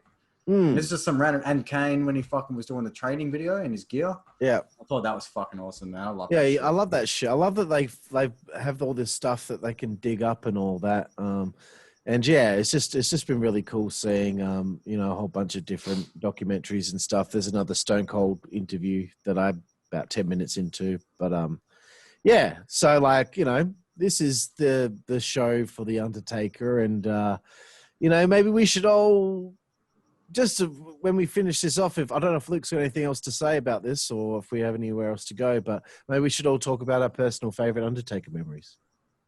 I'm gonna go first because I've got some fucking good ones, man. I remember when I was a kid, man. This is around the time of Kane's unmasking. And I was watching SmackDown one night, and giving a bit of context. I remember Kane and Undertaker did a promo together. This is back when they first got back together, and they were talking about they used to go to all these towns and harm all these people and fucking do all this sinister shit, just Kane and Undertaker shit. And I remember watching SmackDown one night with my dad and seeing like, oh, WWE's coming to Australia soon. And I remember getting so nervous. Thinking Kane and Undertaker were going to come after me and my dad. Because I was so shit scared of the Undertaker as a kid, man. And Kane, when Kane was unmasking, he was a fucking machine. Like, that was some scary shit, bro. That's my favorite Undertaker memory as a kid, man. They scared the fucking shit out of me, man. Whenever they were coming over for house shows in Australia, I didn't want any part of it. No part of it. Didn't want to see the Undertaker. Yeah. Who else? Would you like? Go ahead. I'll go. I've got a couple. I remember one of my earlier ones was watching the Maven deal. Maven, and I remember that one sticking out to me a lot because I knew that Undertaker was a legitimate, top tier talent. He just got his fucking ass eliminated by Maven and killed Maven. That one really stuck with me because I just was like, he's just fucking sick. Remember he was like killing him around the arena and like they went past the popcorn stand and he grabbed some popcorn and stuffed it in his mouth while he's beating the fuck out of him. That's great, man. Everyone rags on American Badass, but that was probably one of my favorite renditions just because it was just, they didn't like how out of nowhere he turned and how the character strayed and stuff. But I thought we got some sick moments out of American Badass that we wouldn't have been able to get because of the fact that his character was so on one end of the spectrum.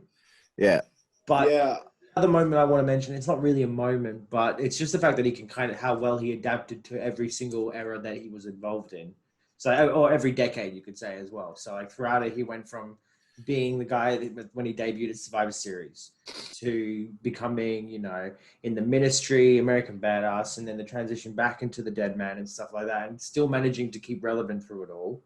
And I remember particularly when he debuted the Hell's Gate submission move in like 2009 or something like that. It's just like, how does someone that far into their career bring in a new finisher? Yeah. You can immediately tell that it's like, okay, this is serious shit. It's great stuff, man. For me, I'm just going to say my favorite fucking thing about The Undertaker was his heel stint as American Badass from like in sort of the like 2003 time period before he went away again.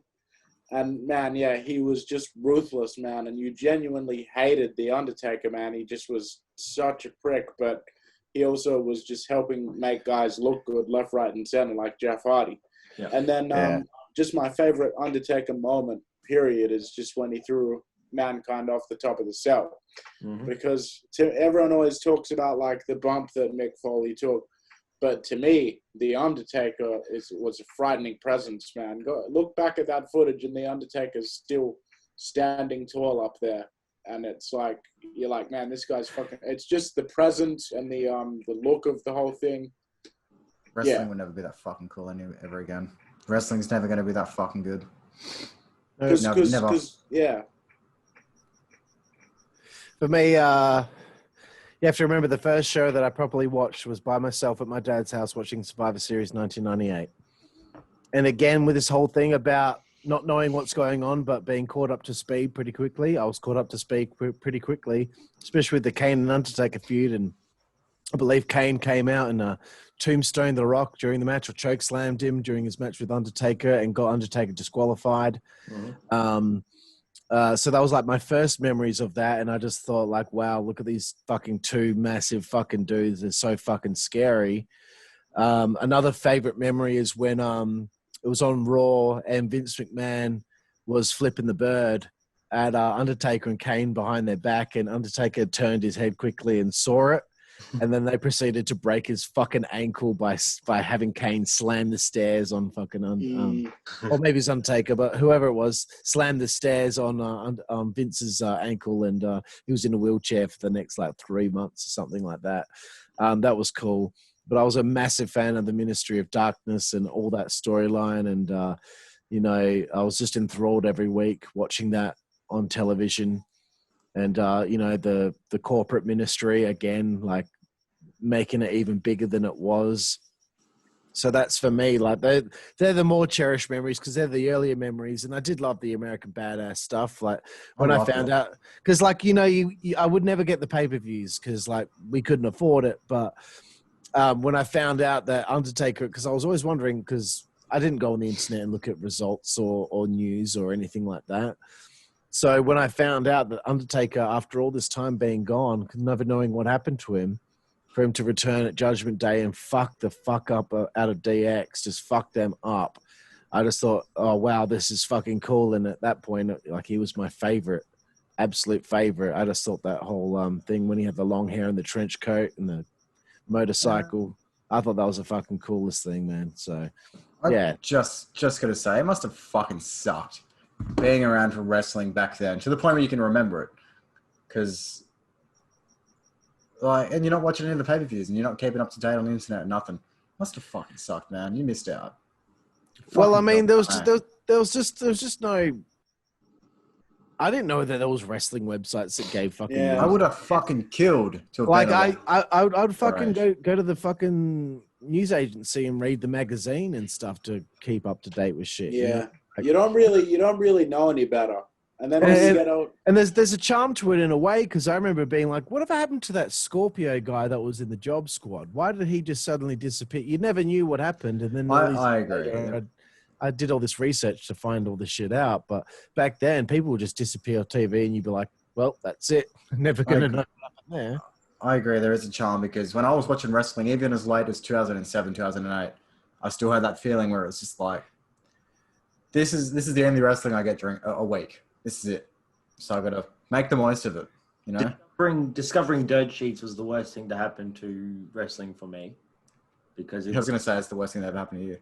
No. Discovering dirt sheets was just... It's. Do you know how many times... It's killed it, man. Do you know how many times I've woken up on a fucking weekend, rolled over and seen Monet just scrolling dirt sheets? Yeah. Like a fucking little nerd. Look, personally, dirt sheets haven't really ruined it for me. I've always been able to still enjoy like the product as a fan, but that doesn't mean I am disliking wrestling as a product or anything like that. But that original magic of not knowing what the hell. Yeah. The mystery. As you get older, that mystery was going to uncover itself naturally anyway, because you know. No, absolutely. I knew it was fake. There was no question about that. But the idea of, not actually knowing, Undertaker is about ready to return, like I didn't know that. So when I found out he returned, I'm like, fuck, that's fucking amazing. Like, You never knew what was happening. You didn't know Stone Cold was going to come out at, Backlash 2000 to fucking do this or that. You didn't know shit. Exactly. Going to happen. At WrestleMania.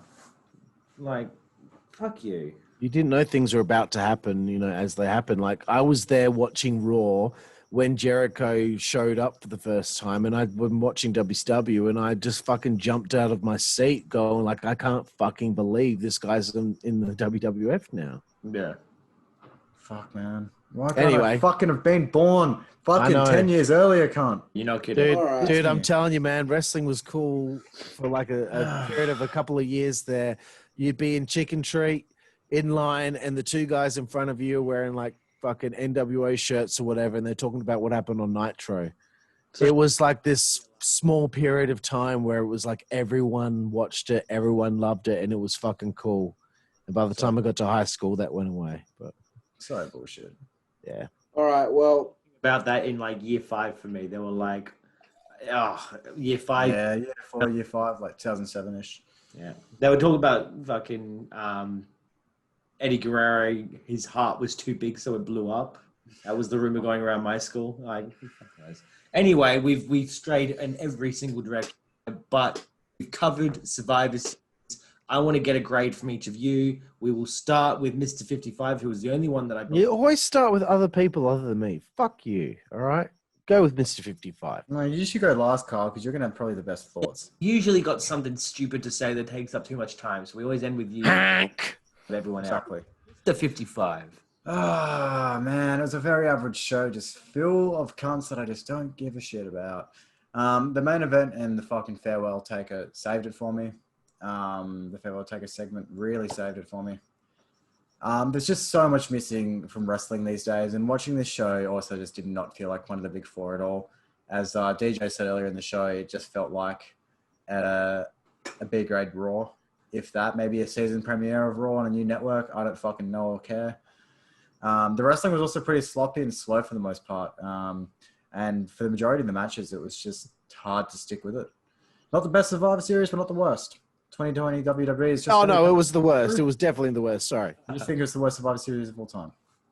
That I've seen, yeah, but I haven't seen the last 10, so Interesting. I might hold that thought then. But again, 2020 WWE is just very painful to sit through, and I'm giving this show a D+. D+. Yep. All right. Billy Cheddarcock, what have you got to say for yourself? I'm giving this show a D-. I thought it was extremely middle of the road. I thought it was fucking... Not that I was excited about it anyway, because they did nothing to get me invested in it, but I thought it was...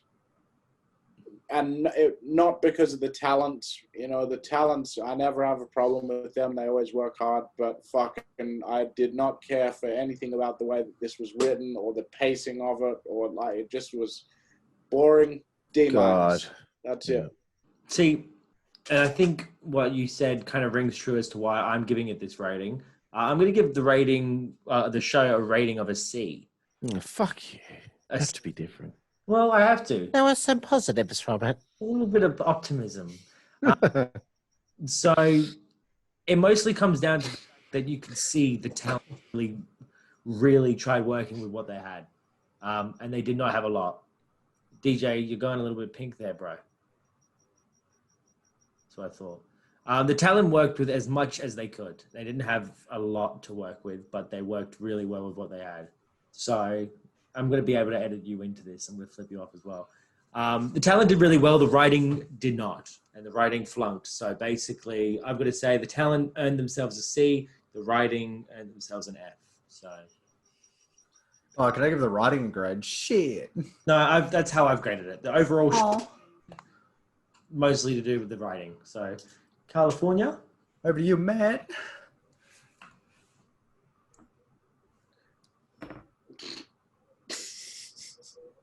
Did you think I was frozen then?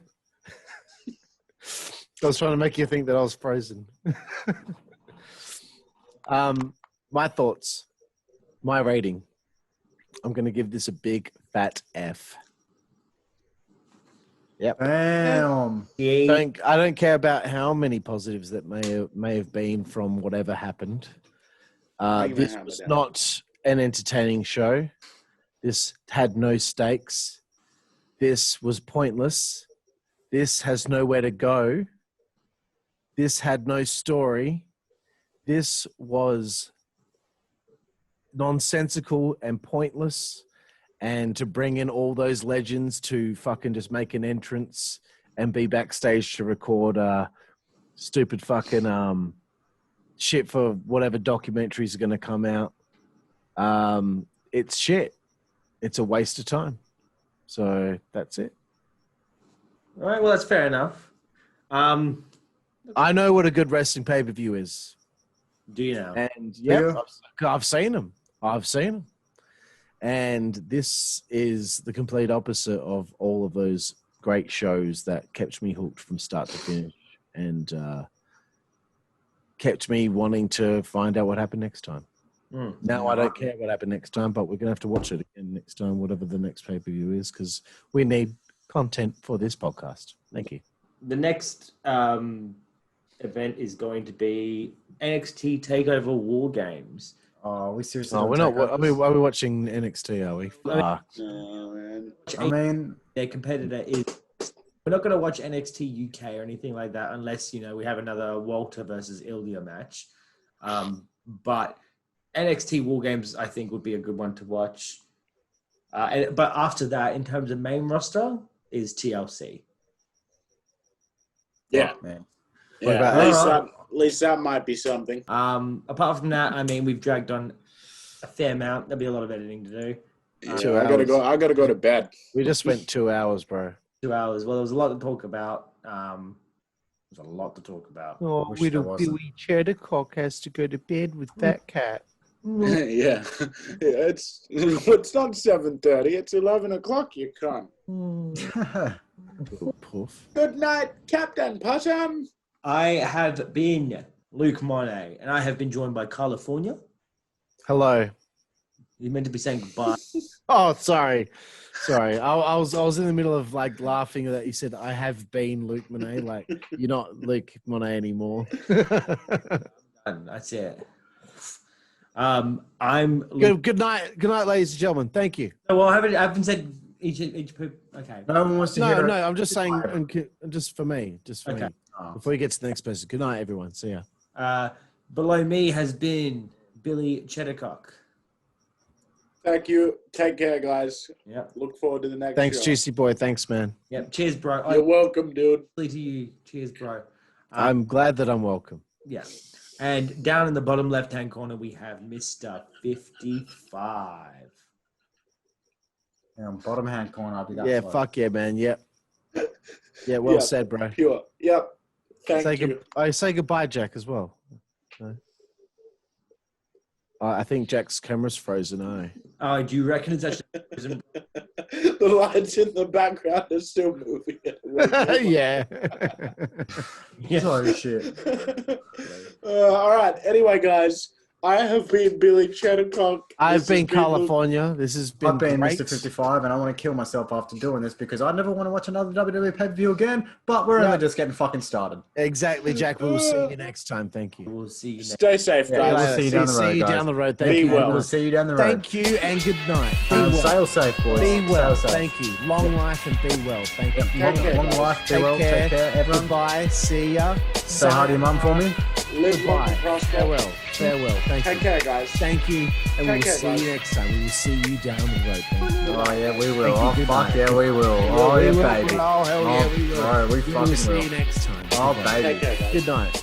Take care. Bye. See ya. Bye. See ya. Bye. See ya. Bye. Good night. Bye. Bye. Bye. See ya. Bye. Bye. Good night.